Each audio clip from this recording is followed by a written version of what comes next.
welcome to our LakePoint Kids online filming experience. My name is Miss Rachel and I'm grateful you are tuning in today. Question for you, who here likes sand? Yeah, me too. Playing in it, building with it, letting it fall through your fingers, it's so much fun. But what if we could bring it up a notch and try something new? Well, today I'm going to show you an easy way to turn regular sand into sand foam. All right, so you'll need to start with some sand, about 3 cups.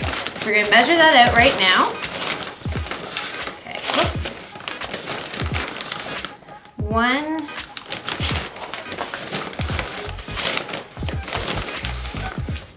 2,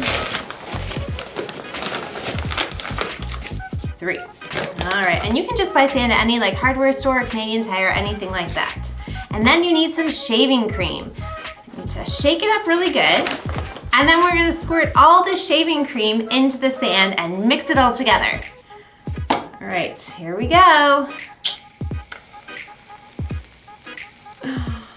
Wow, that's a lot of shaving cream. Kind of feel like I'm making an ice cream sundae, like putting on the whipped cream on top, but I don't think I want to eat it. All right, wow, that is a lot of shaving cream. All right, we're gonna start with this, see if it's enough. Now we get to mix it all together. Ooh, it feels really cool, friends. You need to try this sometime. All right, so you wanna use your hands just to knead and to mix it and get all the shaving cream kind of stuck into the sand. And if you don't like the consistency, you can add a little more shaving cream or you can add a little more sand, whatever you think.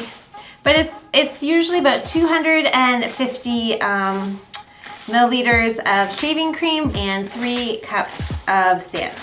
All right, this is gonna take me a few more minutes, so why don't you come back in a little bit to see how I've done. All right, friends, so after lots of mixing and kneading, we've got some sand foam. It's pretty neat. You can do all sorts of things with it. Like you can build with it because it kind of has the consistency of like sand at the beach. Or you could like shape it into a ball and pretend like it's a sand ball. Hey, Pastor Ethan. Just kidding. You could put your cars or your trucks in here. You could add little animals. But yeah, it's pretty cool and it smells really good too. All right, so that's how you make sand foam. I guess I should kind of wipe my hands off. They're a little bit dirty and grimy and gritty. Wait, did you hear that word? It's part of our theme of the month.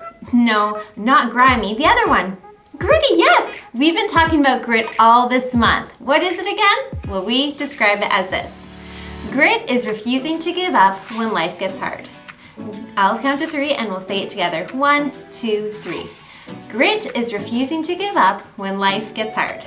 Grit is an important quality for everyone to have because we will all face times when life is difficult. The neat thing for people who have a relationship with God, though, is that we never have to face these difficult things alone. We can face them with God. And God can give us the strength or the energy or the creativity to keep trying, keep practicing, keep learning, and most importantly, keep doing the right thing. Our verse of the month talks about that. Let us not become tired of doing good. At the right time, we will gather a crop if we don't give up. Galatians 6, verse 9, nerve. So when you do the right thing, it's like you're planting seeds and eventually these seeds of goodness will grow into good things. Now it's time to stand to your feet for some free dance fun as we practice our verse together.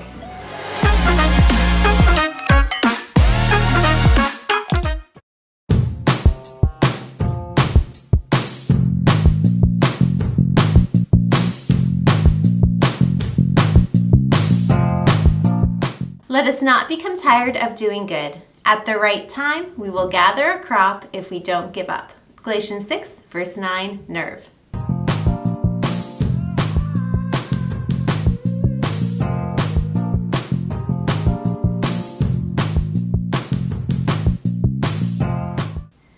Let us not become tired of doing good.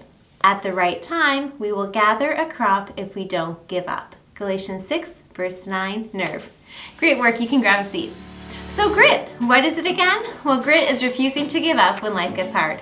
And our bottom line, or our focus point of today is, hold on because God is still in control. Let's say it together. 1, 2, 3. Hold on because God is still in control. All right, well, while you guys watch the video, I think it's time for me to go clean my hands. So I'll see you back here in a few minutes.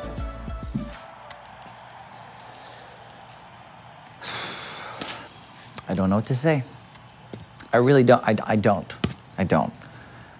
We are walking into a web of destruction, an opponent that knows no constraints on their ruthlessness. But it isn't me that has to go out there and do the job that needs to be done. No! It's you. Yeah, it's you. And how are you going to do that? You are not gonna give up. You will never give up. And you will grind them down bit by bit, inch by inch. And on this day, we will give it everything because we know that when we add up all those fingertips and all those little inches, that is going to make all the difference. The difference between winning and losing. So, what are you gonna do? I can't hear you. Are you ready to go out there and give it all you got? See, that's what I'm talking about. Now let's go knit with grit. Come on, ladies. 1, 2, 3, yarn. And men can knit too.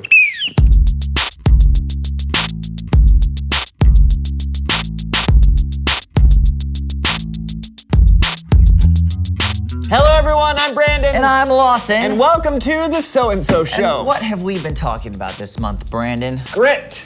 That's right. Grit. What is this? It's grit. You know, grit. G, G, G, A, B, C, D, F, G, G. Grit. Small, loose particles of sand or stone. Keep reading. Oh, definition number 2. Refusing to give up when life gets hard. Grit. That's the one. Oh. I can't believe you brought in a whole bucket of grit. Well, I mean, yeah, I've got a lot more. I've got a pyramid of buckets, Brandon. Are you kidding me? Where did you get all of this? I just dug it up from outside the house. What? Yeah, it was there, so I don't see why not. Lawson, that can really mess up the foundation of a house. That's just a myth. What was that? Lawson, I think the house is sinking. No, it's not. No, it is. We're on a little bit of an angle right now. Nuh-uh. Yeah. What?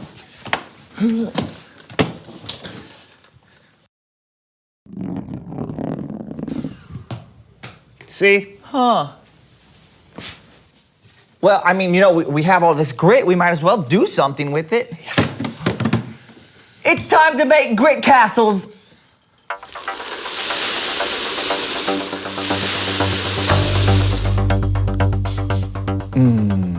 Gritty. All right, here's how the game is played. Brandon and I will each build our own grit castle. Then we'll decide whose is best. Grit castle building starts now!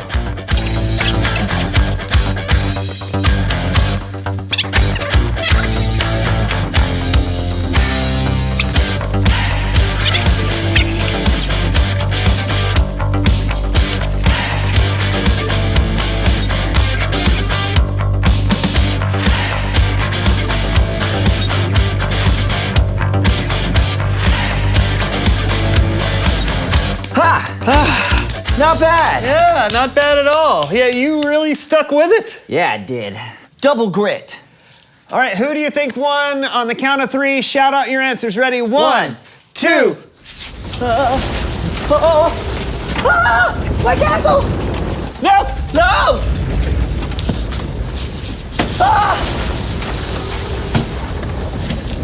My grit! Lawson! Wow. I'm really glad we glued everything down back there. What? It's fine. I think it just leveled itself back out. Okay, bye, Brandon.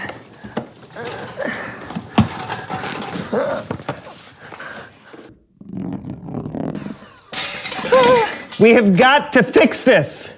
Or we could play a game, Star Wipe. Okay, skating seems like a terrible idea. Well, I mean, we already have a hill, so let's do some downhill roller skating. All right, what about this table here? Well, it's on wheels, so I wonder why it's not moving. Oh, right, the brake. Hang on. Okay.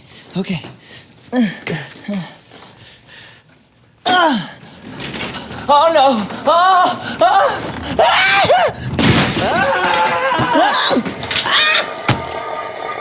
I win.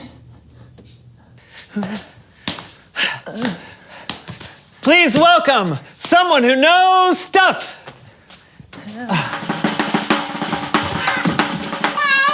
Tell us who you are and what you know.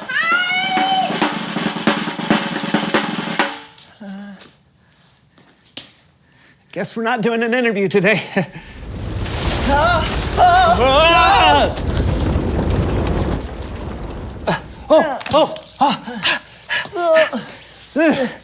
Must keep going. I think we may have a problem. Oh, you think so? Then what should we do? It's Bible story time. Hey, fellas. Whoa, what is going on? The basement is sinking on one side. What? Why? Long story. He dug up the ground from underneath it. Why? Don't ask. Great. Oh. Hey, you think you could take it away and we'll see if we can get this fixed? You sure? Absolutely. All right. Thanks. Whoa! My leg. Our story today comes from the book of Exodus. The book of Exodus tells of how God rescued the Israelites from a life of slavery and protected them, even when things looked incredibly bleak. Hey everyone! Okay, so, as we all know, the Israelites were all packed up. Thousands and thousands of people, families, kids, herds, and flocks. You can imagine, they couldn't move very fast. God was leading them every step of the way, away from Egypt, appearing in a pillar of cloud during the daytime and a blazing pillar of flame at night. At last, the Israelites came to the Red Sea, which stood between them and the desert road to Canaan. But while the Israelites set up camp along the shore of the Red Sea, back in the palace, Pharaoh was having serious second thoughts. What have we done? We've lost all our workers. Prepare 600 chariots at once. Pharaoh jumped in his chariot and led an army of chariots and horsemen racing across the desert after the Israelites. The galloping horses and rattling chariots kicked up clouds of dust, and soon the Israelites could see them coming. There was no way they could outrun the Egyptian army. The Israelites were trapped. Why did you bring us out in the desert to die? It would have been better to stay in Egypt than die out here. The Israelites wanted to give up, but Moses kept his eyes fixed firmly on God. Don't be afraid. Stand firm. The Lord will save you today. The Lord will fight for you. Just be still.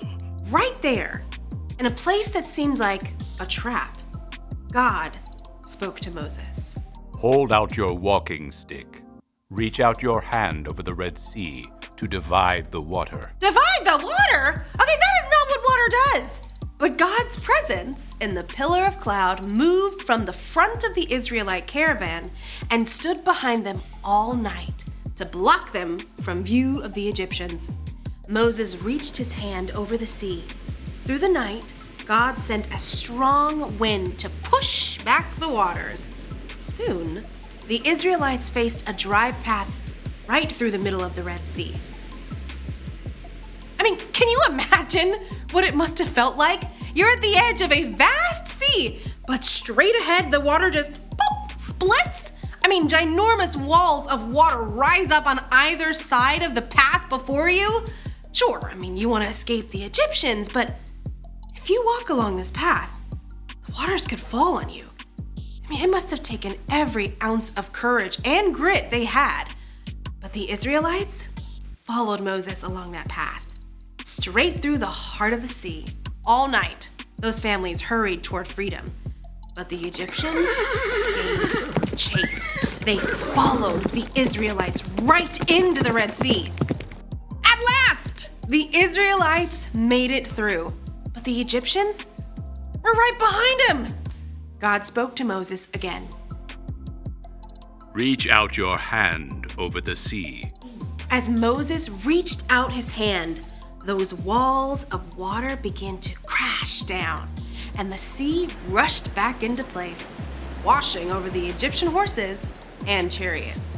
The entire Egyptian army was swept away. The Israelites were left safe and dry on the far side of the Red Sea. Moses' sister Miriam led them in a song of celebration. The Israelites, they had to have been scared. Absolutely. But God was still in control, even when things seemed hopeless. And that helped them hold on and refused to give up. See you next time. Later. Bye.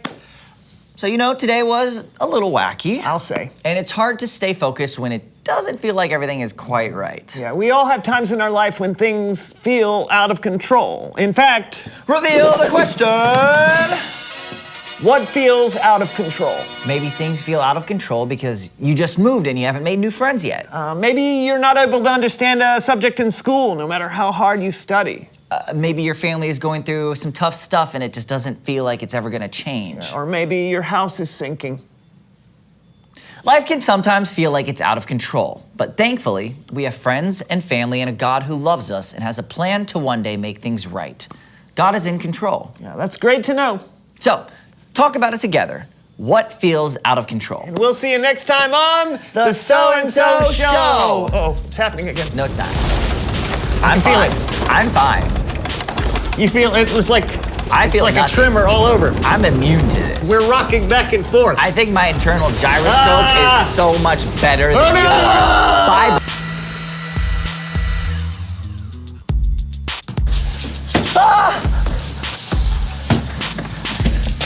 My grit!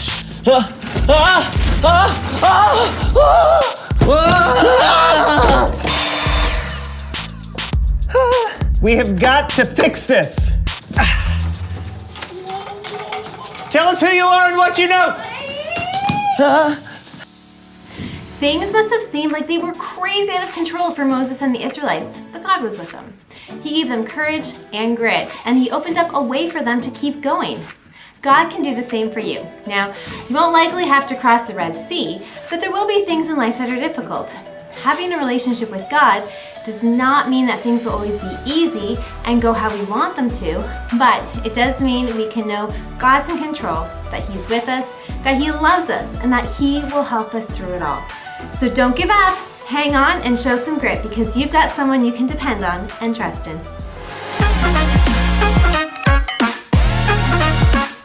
It's time to bring it home now with your small group time, so along with your parent, listen to today's instructions.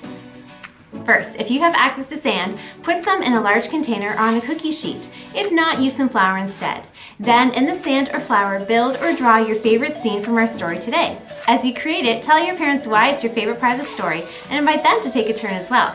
And, if you're feeling really creative, you could add some shaving cream.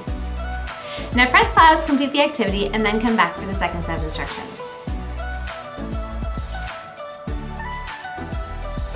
Next, write out our memory verse Galatians 6:9 in the sand or flour. You could use your finger, a pencil tip, a popsicle stick, or other things for your writing tool. Read it out loud when you finish writing it out. Parents, now's the time to either scan the QR code on the screen or head over to the LakePoint app to fill out our online connection card. Signing our guest book lets us know who is watching and helps us stay connected to you. It also allows you to sign up for our latest LakePoint initiatives and opportunities. So kids, while your parents are busy doing that, why don't you go and see how many words you can think of that rhyme with grit?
Just a reminder that you can go back and watch your favorite LakePoint Kids online family experiences on our YouTube channel or on our LakePoint app in the Family Resources section. Thanks for tuning in today, friends. I'll see you again next week. Same time, same place. Remember, hold on because God is still in control.